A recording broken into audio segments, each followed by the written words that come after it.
별거 없습니다. 22페이지 한번 봐볼게요. 22페이지 보면은 생명과학의 특성이라고 얘기를 해서 원래는 생물원이었었는데 생명과학으로 바뀌면서 왜 바뀌었는지에 대해서 얘들의 생물에 대해서 배웠으면 지금은 그 생명체랑 관련되어 있는 여러 가지 학문에 대해서 다 같이 배운다. 그래서 생명과학이 되었다라는 부분이야. 그냥 별거 없어요. 생명과학 보면은 생명의 본질을 밝히고 마지막 줄 보면은 이제 여러 가지 종합적인 학문이다라는 얘기입니다. 그래서 그 바로 밑에 보면 생명력의 연구 대상 보면은 지금 예전에는 저렇게 분자, 세포, 조직, 기관, 개체에서 끝났다면 이제는 개체에서 넓어져서 개체군, 군집, 생태계까지 전부 다 통틀어서 배우는 거를 생명과학이라고 배울 거다 라는 얘기고요. 그 바로 밑에 보면 1, 2, 3, 4, 5, 6 그래가지고 그냥 여러 학문이 있다라는 거거든. 이런 걸 세포학이라고 하고 생리학, 유전학, 분리학, 생태계 이런 것들을 합쳐서 전부 다 생명과학이라고 한다. 그리고 저거 보면 예를 들면 유전현상을 공부하는 학문, 유전학이 되겠지. 이거 찾는 거는 너무 쉬우니까 그냥 넘어가는 거야. 뭔지 알잖아. 이거 읽어보면 아는 거니까. 외울 필요는 없어요 전혀. 그냥 읽어보면 아는 겁니다. 이런 것들을 포함해서 한 걸 생명과학이라고 한다. 밑에 생명과학의 통합적 특징 여러 가지 합친 거다. 옆에 마인드맵 있지. 포괄적인 거다. 오케이 넘어가서 끝입니다. 여기는 23페이지. 여기는 뭘 배우냐? 이런 여러 가지 생명과학들을 탐구하는 방법에 대해서 배울 거야. 생명과학을 탐구하는 방법에 여러 가지가 있는데 그 중에 우리는 대표적인 두 가지를 배울 겁니다. 기막적 탐구 방법이 있고 연역적 탐구 방법이 있어요. 연역적 탐구 방법. 두 가지 방법이 있어. 요 두 가지 방법에 대한 순서와 어떻게 탐구하는지에 대해서 우리는 알고 있어야 돼. 둘 중에 뭐가 더 중요할 것 같아? 얘가 훨씬 더 중요합니다. 대부분 시험은 여기서 나와요. 근데 얘도 알기는 알아야 돼. 그러면 귀납적과 연역적 탐구 방법이 뭐냐라는 거야. 귀납적 방법이라는 건 뭐냐면 일단 생명과학을 탐구한다는 건 어떠한 현상을, 자연 현상을 가지고 탐구를 할 거 아니야. 어떤 현상을 잘 보고 탐구를 할 건데 귀납적 탐구 방법은 그거를 관찰하면서 얘가 어쩔 때 어떤 일이 발생하고 이런 거를 관찰하고 여러 가지 자료들을 수집한 다음에 그거에 대한 결과를 내는 거를 귀납적 탐구 방법이라고 얘기를 해요. 그러니까 우리가 그 현상을 찾기 위해서 여러 가지 자료를 수집하고 관찰을 한 다음에 결론을 도출하는 거를 귀납적 방법이라고 얘기를 합니다. 오케이? 그럼 연역적 방법은 뭐냐면은 어떤 현상이 생겼어. 이제 얘를 관찰을 할 건데 연역적 방법은 뭘 하느냐? 가설을 세워. 얘가 이런 일이 있네? 그럼 얘는 혹시 얘는 이래서 이런 거 아닐까라고 가설을 세운 다음에 그 가설로 실험을 해봐. 그게 맞으면은 결론, 틀리면은 새로운 가설. 다시. 요 두 가지가 그 차이점이에요. 크게 차이는 요 차이야. 얘는 그냥 탐구해서 연구한 자료들로 분석을 하는 거고 연역적 방법은 가설을 세운 다음 연구를 하는 거고. 오케이. 자, 일단 귀납적 방법부터 일단 위에 한번 봐볼게. 자, 귀납적 방법에는 구체적인 밑줄 관찰을 통해 얻어진 자료를 수집. 그 다음 그 밑에 줄 분석하고 규칙성을 찾아내어 결론 도출. 요게 귀납적 탐구 방법. 일반적으로 우리가 하는 방법 중에 하나죠. 밑에 순서, 순서가 저렇게 나가. 자연 현상 관찰, 관찰 주제 선정, 그 다음에 그거를 관찰할 방법을 고안하고요. 관찰을 수행을 한 다음 그 결과를 해석을 해서 결론을 도출을 해냅니다. 요 순서 외워야 돼요. 쭉. 근데 이걸 한 글자 한 글자 달달 외운다기보다 그냥 전반적으로 뭐뭐뭐 순서다 라는 것만 찾을 수 있으면 되겠지. 자, 그럼 밑에 어떤 예로 드냐? 가젤이라는 영양을 가지고 실험을 할 거야. 가젤이라는 영양, 너네 사슴 같은 애예요, 가젤.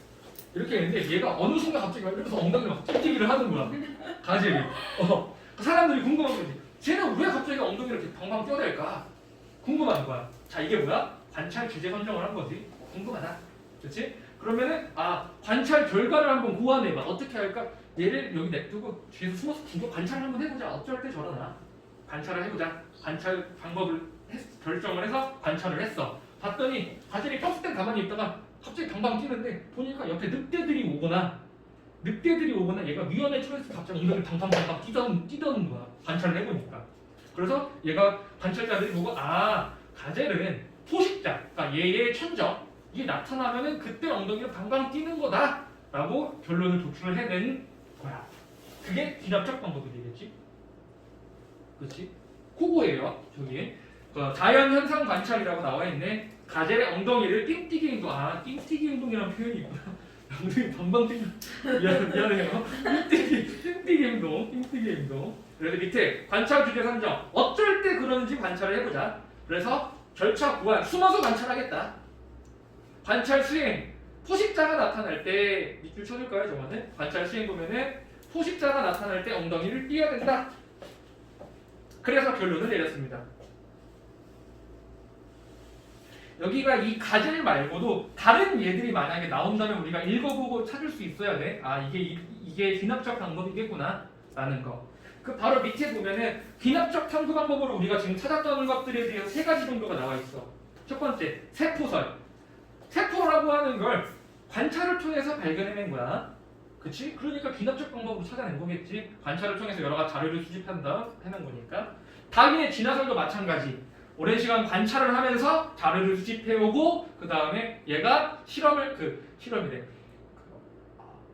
관찰 수행을 통해 가지고 뭐 핀치새들의 부리가 다르다던가 이런 것들을 찾아냈으니까 진화설도 마찬가지고요. DNA 구조도 마찬가지. DNA가 뭐로 이루어졌는지 관찰한 것도 마찬가지. 이런 것들을 귀납적 탐구 방법으로 찾았다. 외울 것까지는 없어요. 그냥 읽어보면 알아. 귀납적 방법은 간단하지. 자, 그럼 두 번째 밑에 연역적 방법이지. 얘가 중요합니다. 연역적 방법이. 연역적 방법은 아까 얘기했던 거 뭘 세운다? 가설을 세워야 돼요. 그래서 순서 한번 여기 연역적 탐구 방법 밑줄 한번 쳐보자면은 자연스러운 관계에 생기는 의문점을 해결하기 위해 밑줄 가설을 세우고 이를 검증하는 탐구 방법입니다. 검증이 맞으면 결론 도출, 아니면은 재가설. 밑에 순서 연역적 탐구 방법. 관찰 및 문제를 인식해. 그러면 이거에 대한 가설을 세웁니다. 먼저. 그 다음 탐구 및 설계를 하겠죠. 그 다음에 결과를 해석을 했는데 안 맞으면은 다시 가설. 가설이 맞으면은 결론 도출. 차이점 알겠지? 뭔 차이인지? 가설이 제일 큰 차이점이야. 밑에 순서를 한번 봐보면은 왜 그럴까 의문, 그 다음에 가설을 세운다. 오케이, 이걸 가설까지는 세웠어요. 그러면 여기서 또 중요한 게 뭐냐? 탐구 및 설계를 해야 될 거 아니야? 그 탐구 및 설계를 좀 자세하게 배웁니다. 다음 페이지. 탐구 및 설계, 이제 연역적 방법 같은 경우에는 가설을 세웠잖아. 그 가설이 맞는지 실험을 할 거 아니야. 그렇지? 자, 근데 그게 맞는지 실험을 할 거면은 비교할 대상이 있어야 되겠지. 원래 아무것도 내가 조건을 바꾸지 않은 집단과 실험을 할 집단, 두 가지 집단을 한 다음에 비교를 해야 되겠지. 그렇지? 그게 이제 저 위에 나와 있는 대조 실험이야. 대조 실험. 국어에서 배웠을 거야. 대조법. 다른 두 가지를 비교하는 건데 그 밑에 실험군과 대조군이 나와 있죠? 실험군과 대조군 묶어 써둘까? 집단이에요. 얘네들은 집단. 여기 실험군, 대조군 있지? 묶어두고 집단이라고 써줘. 말 그대로 군이야. 군. 실험군은 내가 실험을 할 집단. 대조군은 아무것도 변하지 않은 그냥 자연적인 집단이 되겠죠. 밑줄. 실험군은 인위적으로 변화시킨 집단. 동그라미 쳐주시고요. 변화시킨 쪽. 대조군은 변화시키지 않은 집단. 이렇게 대조 실험으로 탐구 설계를 실험을 해요.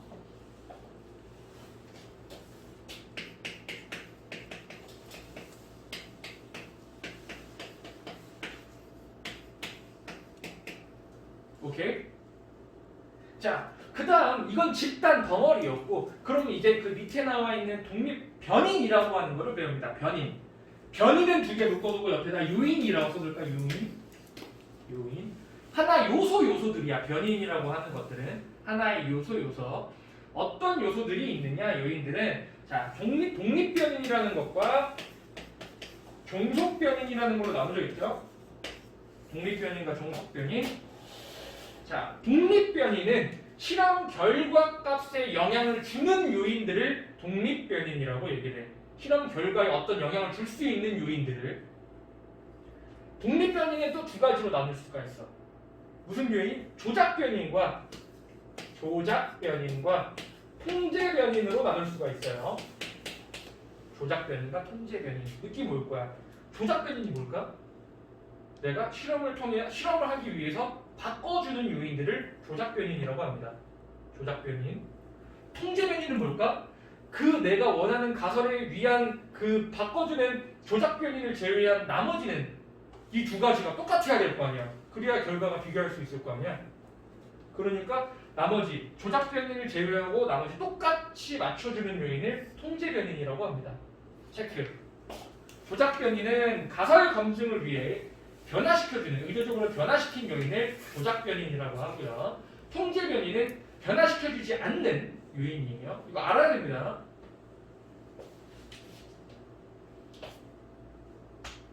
마지막 종속 변인은 결과값입니다. 변환 요인이야.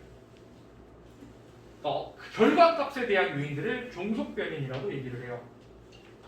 알겠어? 알겠죠? 이제 뭘 할 거냐? 이제 실험을 할 거야. 실험을 할 때 어떤 실험에서 얘네가 각각 뭐에 들어가는지 우리는 판단할 수 있어야 돼. 어떤 요인은 뭔지 이런 것들. 요 순서예요. 얘 한번 들어줄게. 자, 그 다음 밑에 4번 보면은 탐구 결과 정리 및 해석 나와 있지. 결과를 분석할 거야. 그 다음 결론 도출. 자, 검증되면 가설이 타당하다고 검증되면 결론을 도출하겠죠. 그 다음 밑줄 쳐보면은 결론부터 보편적이고 객관적인 이론을 끌어내기도 한다. 옆에 일반화 동그라미 쳐줄까요?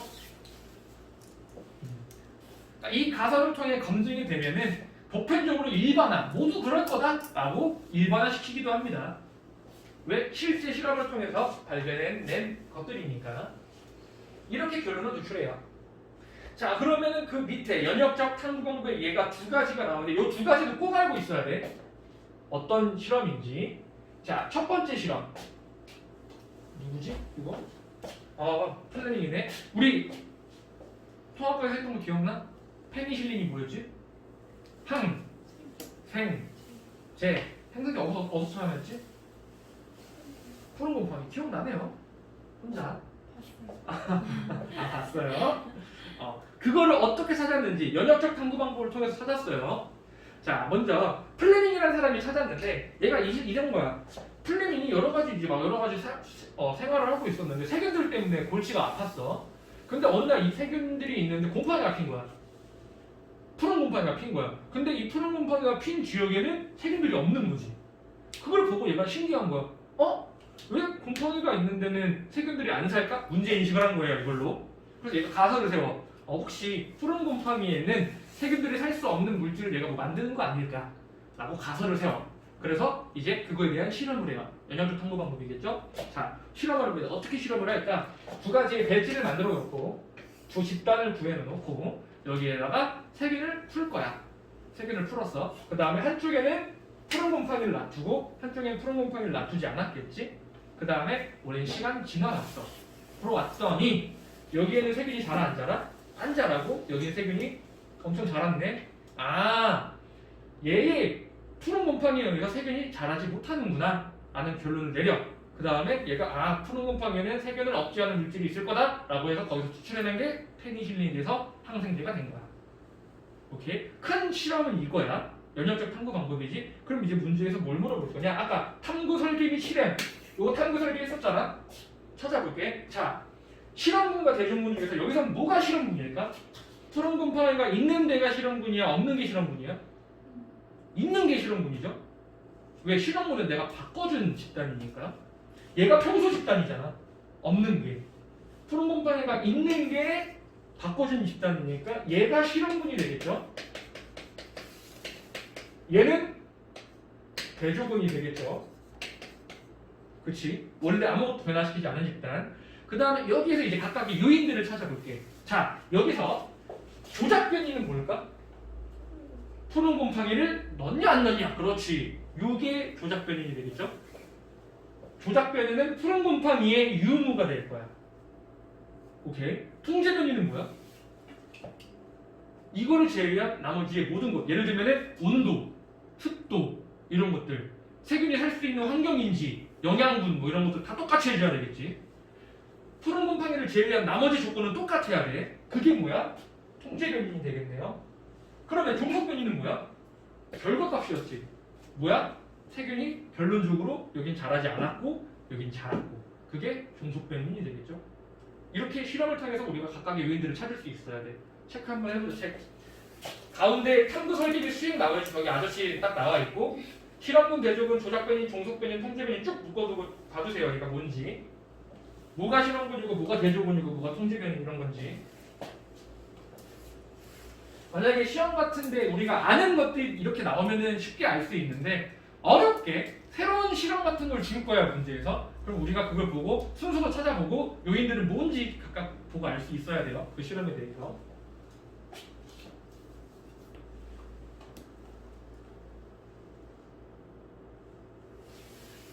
자, 그래서 옆에 있는 실험은 뭐냐? 파스텔이라는 사람이 많이 들어봤지 파스텔을? 얘가 파스텔이가 백신이라는 걸 개발을 했어요. 그럼 백신을 어떻게 개발을 했냐면은 맨 처음에 얘는 닭을 키웠어. 닭을 키웠는데 닭에 이제 콜레라가 도운 거야. 근데 어떤 닭을 봤더니 이 닭은 예전에 콜레라 한번 걸렸어. 근데 나았어. 나은 애가 있었거든. 근데 또 콜레라가 돌았을 때 다른 애들은 다 죽었는데 얘는 안 죽는 거야. 신기한 거지. 왜 얘는 안 죽을까? 한 번 혹시 걸렸던 병은 안 걸리는 거 아닌가? 라는 가설을 세우게 된 거야. 그래서 이제 양을 가지고 실험해. 양에다가 지금 탄저병이라는 걸 병이 돌면 양도 또 죽을 수가 있거든. 그래서 얘가 양을 두 집단을 갖고 와서 한 집단에는 탄저병을 죽은 탄저병 균을 한쪽에는 주입을 하고 한쪽은 주입을 하지 않았어. 그 다음에 시간이 좀 지난 다음에 몇 주 뒤에 탄저병을 뿌렸어. 그러다 봤더니 2주 전에 내가 조금 집어 넣어줬던 집단에선 죽어 안 죽어? 안 죽고 처음 안 맞았던 집단은 다 죽어버리는 거야. 그걸로 병이 돌기 전에 약한 균을 먼저 주입을 시켜놓으면은 이 새끼가 안 죽구나 라는 결론을 내리게 돼. 그래서 이 원리로 뭘 찾아내? 백신을 찾아내죠. 우리가 만든 백신의 원리가 뭐야? 백신 그 병을 약하게 해가지고 내 몸에 집어넣는 거예요. 시체 같은 거를, 병균의 시체를. 그럼 내 몸이 그 시체를 보고 내 몸이 방어작용을 통해서 얘를 대응할 수 있게 몸이 방어체계를 갖춰놔. 그 다음에 실제 얘가 들어오면은 이미 방어체계가 돼 있기 때문에 얘를 쉽게 이겨버릴 수 있는 거야. 안 아프고. 우리가 아픈 거는 우리 몸이 그거를 이겨내기 위한 그 시간 동안 아픈 거거든. 이것도 뒤에서 자세하게 배울 거예요. 방어체계에 대해서. 그래서 백신이라고 하는 거는 걸리기 전에 맞는 거야. 아픈 사람이 맞는 게 아니야. 우리 이제 코로나 백신 나온다고 하지. 2월 3월에서 맞는다고 한 거는 우리가 맞는 거야. 걸린 사람이 먼저 맞는 게 아니라 이미 안 걸린 사람이 맞아갖고 내가 내성을 키우는 거야 먼저. 치료제가 아니라 예방제예요 백신은. 그래서 이거를 요 실험을 통해서 알아낸 거야. 크게 알았지? 그럼 얘도 실험을 통해서 아까 실험 어떤 요인들이 있는지 봐볼게. 양이에요. 양 두 집단이 있었어. 두 집단이 있는데 내가 예방접종을 먼저 한 집단, 그러니까 탄저병이 약한 탄저병을 먼저 주입한 집단, 여기다가 주입을 했겠지? 먼저 주입을 했어 여기다가. 주입을 한 집단과 주입하지 않은 집단이 이렇게 있어. 그렇지? 자, 여기서 실험군은 뭐야? 이거 주입한 집단이겠죠? 주사를 주입한 집단. 얘는 대조군이 되겠지. 오케이. 그 다음, 자, 조작변이 뭐가 될까? 조작변이 뭐였지? 바꿔준 요인. 뭘 바꿔줬어? 주사. 그렇지. 주사를 넣고 안 넣고가 조작변이 되겠지.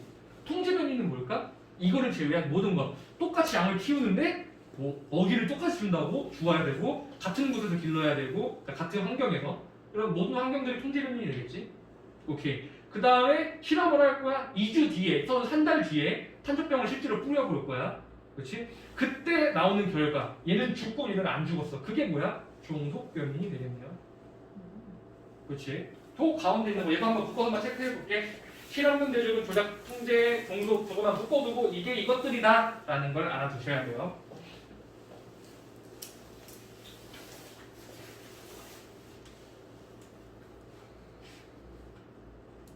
그래서 밑에 결론 도출하면은 탄저병 백신은 탄저병을 예방하는 효과가 있었다라고 했죠. 밑에 이거 우리가 체크해두자.